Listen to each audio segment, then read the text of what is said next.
ప్రస్తుత పరిస్థితుల్లో మీడియాలో చాలా అంటే అబద్ధాలు హల్చల్ చేస్తున్నాయి. ప్రవీణ్ గారి ఇష్యూ తర్వాత చాలా అబద్ధాలు హల్చల్ చేస్తున్నాయి. యాక్చువల్లీ నేను ఫస్ట్ నుంచి కూడా అంటే ఇన్సిడెంట్ జరిగిన మొదటి రోజు నుంచి కూడా ఇప్పటి వరకు కూడా ఎక్కడా కూడా మీ అందరికీ తెలుసు ఇది పలానా వాడు చేశాడు, పలానా మతం వాళ్ళు చేశారు, లేదా పలానా వర్గం వాళ్ళు చేశారు అని ఎప్పుడు అనలేదు. నేను ఎవరి పేరు ఎక్కడ ప్రస్తావించలేదు. పలానా వర్గం పలానా మతం అని కూడా నేను ఎక్కడ అనలేదు. ఇంకా మీ అందరికీ తెలుసు నేను ఎక్కడా కూడా ఇది కంప్లీట్గా లేదా పక్కాగా మర్డరే అని కూడా అనలేదు. అనుమానాలు ఉన్నాయి, అనుమానాస్పద మృతిగానే కేసు ఫైల్ చేయండి.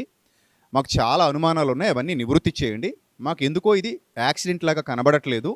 ఒకవేళ దీని వెనక ఏదైనా కుట్రకోణం ఉందేమో దాన్ని మీరు దయచేసి సమగ్ర దర్యాప్తు చేపట్టి మాకు నిజానిజాలు చెప్పండి అని మొదటి నుంచి నేను మాత్రమే కాదు, ప్రతి సేవకుడు నా పక్షంగా నిలబడిన, మాతో పాటు నిలబడిన ప్రతి సేవకుడు ప్రతి విశ్వాసి ఇదే చెబుతూ వచ్చారు. కొందరు ఎవరైనా ఒకవేళ దీన్ని హత్యగా డిక్లేర్ చేసి ఉండొచ్చు, లేదా యాక్సిడెంట్గా డిక్లేర్ చేసి ఉండొచ్చు. నా మటుకు నేనైతే దేనిని కూడా డిక్లేర్ చేయలేదు. ఇది యాక్సిడెంట్ అని కంప్లీట్గా చెప్పలేదు, ఇది హత్య అని నేను కంప్లీట్గా చెప్పలేదు. నాకు అనుమానం అయితే ఉంది, అనుమానాస్పద మృతిగానే. ఆ రోజు కూడా నేను పోలీసు వారిని కోరింది అదే, అనుమానాస్పద మృతిగానే దీన్ని మాకు ఎఫ్ఐఆర్ వేసి దర్యాప్తు చేపట్టండి అని చెప్పడం జరిగింది. ఇది మీ అందరికీ తెలుసు, ప్రతి వీడియోలో మీరు చూశారు, ఎక్కడా కూడా మీకు ఒక్క పాయింట్ కూడా దొరకదు. కానీ మీరు చూడొచ్చు స్క్రీన్ మీద కొన్ని మీకు స్క్రీన్ షాట్లు చూపిస్తాను. కొన్ని థంబ్నెయిల్స్ ఎలా పెట్టారంటే, నేను మీడియా వారిని చాలా గౌరవిస్తాను, ఆ మీడియాలో ఉన్న కొంతమందిని నేను చాలా ప్రేమిస్తాను, వారు నాతో చాలా ప్రేమగా ఉంటారు. కానీ కొందరు ఇదే అదనుగా ఈ థంబ్నెయిల్స్ అనేవి కరెక్ట్ కాదేమో అనిపిస్తుంది నాకు. ముఖ్యంగా 5 కోట్ల ల్యాండ్ కోసం చంపి అని పెట్టారు చూడండి. 5 కోట్ల ల్యాండ్ కోసం చంపి అసలు జరిగింది ఇదే, హైదరాబాద్ నుంచి వెంటాడుతూ వచ్చారు అని రాశారు. యాక్చువల్లీ ఈ 2 పాయింట్లో ఎక్కడా కూడా నా వీడియోలో ఒక్క మాట కూడా నేను మాట్లాడలా. కానీ చూడగానే థంబ్నెయిల్ చూడగానే ఏమనుకుంటారు, 5 కోట్ల ల్యాండ్ కోసం చంపేశారట, ఇతను చూసినట్టు చెప్తున్నాడు అని అనుకుంటారు కదా. లోపల కంటెంట్ ఏంటనేది చాలామంది చూడరు కదా, థంబ్నెయిల్స్ అలా చూసుకుంటూ వెళ్ళిపోతారు, కంటెంట్ ఏంటనేది చూడరు. అలాంటి వాళ్ళని మిస్గైడ్ చేసినట్టే కదా, మిస్లీడ్ చేసినట్టే కదా. సో ఎందుకు మీ ఛానల్ కోసం లేదా మీ వ్యూస్ కోసం ఇలాంటి థంబ్నెయిల్స్ పెట్టడం ఎంతవరకు కరెక్ట్ చూడండి. దిస్ ఈజ్ నాట్ ఫెయిర్ అండి, ఇది మంచి పద్ధతి కాదు. దయచేసి ఈ థంబ్నెయిల్స్ మార్చమని నేను మీడియా వారందరినీ కోరుతున్నాను. చూడండి, ఇంకొక చోట మాకు వాడి మీదే అనుమానంగా ఉంది, భయంకర నిజాలు చెప్పినటువంటి పాస్టర్ విజయప్రసాద్ రెడ్డి గారు, మాకు వాడి మీదే అనుమానంగా ఉంది. ఏంటంటే అసలు నేను ఎవడి పేరైనా చెప్పాను అసలు ఎప్పుడైనా? పలానా వాడి మీద అనుమానంగా ఉందని కూడా నేను ఎప్పుడు అనలేదు. నేను అసలు ఎవరి పేరు ప్రస్తావించలేదు. ఒక్క వీడియోలో మాత్రం నేను ఏం మాట్లాడానంటే, ఎవరో ఇలా పోస్టులు పెడుతున్నారంట, చనిపోయిన వ్యక్తి గురించి అలా పెట్టకూడదు కదా, తప్పు కదా అని మాత్రం నేను చెప్పాను తప్ప, ఎవడో పలానా వాడు నాకు తెలియదు నేను ఎలా మాట్లాడతానండి. పోలీసు వారు కూడా నన్ను అడిగారు, ఏమండి ప్రసాద్ రెడ్డి గారు మీ దగ్గర ఏమైనా ఆధారాలు ఉన్నాయా, ఉంటే ఇస్తారా అని అడిగారు. నేను ఒకటే చెప్పాను, ఆధారాలు ఉంటే మిమ్మల్ని అప్రోచ్ చేయి, మిమ్మల్ని బతిమాలుకునేది ఏముందండి, మేమే హంతకుడిని కాలర్ పట్టుకుని లాక్కొచ్చి మీ ముందు నిలబెట్టేద్దాం కదా. ఆధారాలు ఉంటే గనక, ఆధారాలు లేవు గనకనే కదా మిమ్మల్ని ప్రాధేయపడి అడుగుతున్నాం అని ఆ రోజు చెప్పాను వాళ్ళకి. ఏమండి, సో చూడండి, ఇలాంటివి కరెక్ట్ కాదండి, అసలు మంచి పద్ధతి కాదు ఇది. ఇది ఇలాంటి పెట్టడం వల్ల మాకు వాడి మీద అనుమానంగా ఉంది, ఆ తర్వాత అనుమానం కాదు మళ్ళీ పచ్చి నిజాలు. సో వద్దండి, ఇలాంటివి మంచిది కాదు. ఒకరేమని పెట్టారు, తప్పంతా ప్రవీణ్దే అని ఆయన అంటున్నాడు. నేను అలా అనలేదండి, తప్పంతా ప్రవీణ్దే అని నేను అనలేదు. నేను ఏమన్నాను, ఆయన బైక్ మీద వచ్చి ఉండకూడదు అన్నాను. ఆయన బైక్ మీద రావడం వల్లే కదా, అది ఒకవేళ యాక్సిడెంట్ అయినా మర్డర్ అయినా బైక్ మీద వస్తేనే కదా దొరికిపోతారు అందరికీ.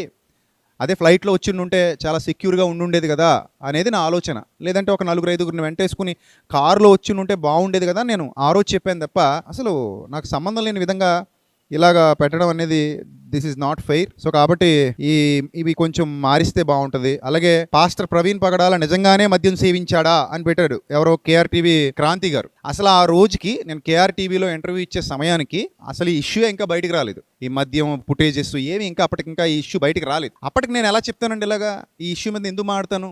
సో లేనివి ఇప్పటికీ ఎన్నో సందేహాలు, ఎన్నో అనుమానాలు క్రైస్తవ సమాజంలో రేకెత్తుతున్నాయి. వీటన్నిటికీ ఫుల్ స్టాప్ పెట్టేది పోలీసులే. ఎందుకంటే వాళ్ళకంటే వేగవంతంగా, వాళ్ళకంటే సమగ్రంగా మనం విచారణ జరపలేము. మొదటి నుంచి నేను చెప్తూ ఉన్నాను.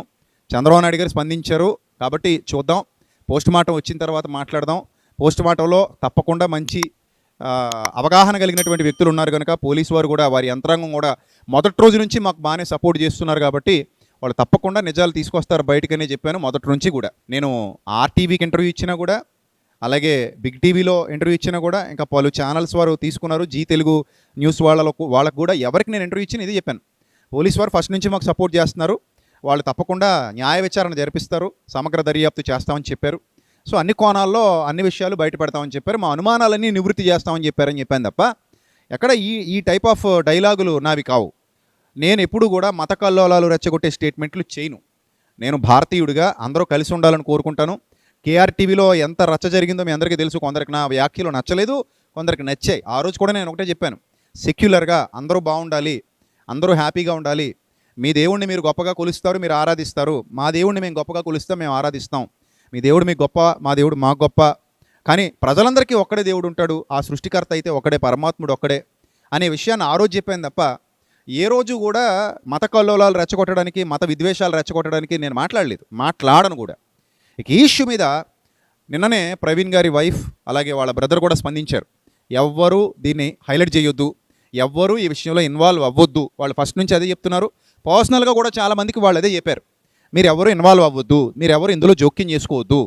పోలీసు వారి మీద మాకు నమ్మకం ఉంది, తప్పకుండా పోలీసు వారు న్యాయ విచారణ జరిపిస్తున్నారు, వారి దర్యాప్తులో నిజాలు ఏంటో బయటకు వస్తాయి. సో వాళ్ళు చెప్పిందే మాకు కరెక్ట్ అని సహోదరి జెసికా గారు, సహోదరుడు ప్రవీణ్ గారి బ్రదరు వాళ్ళు చెప్పారు. వాళ్ళ ఫ్యామిలీ అంతా కూడా అదే మాట్లాడారు. సో ఇంకెందుకు చెప్పండి దీని మీద ఇంత రాద్ధాంతం, కొంతమంది కొన్ని, కొంతమంది ఇంకొన్ని రకరకాలుగా రకరకాల వార్తలు స్ప్రెడ్ చేస్తూ అమాయకుల్ని బాధ పెడుతున్నారు. సో దయచేసి నేను మీ మీడియా ముఖంగా అందరికీ చెప్తున్నాను, ఇలాంటి అబద్ధాలు దయచేసి స్ప్రెడ్ చేయొద్దు, చెప్పనివి చెప్పినట్టుగా చూపించొద్దు. ఏదైనా చెబితే అది చూపిస్తే తప్పులేదు, అలాగే చెప్పిన దాన్ని కూడా వక్రీకరించకూడదు.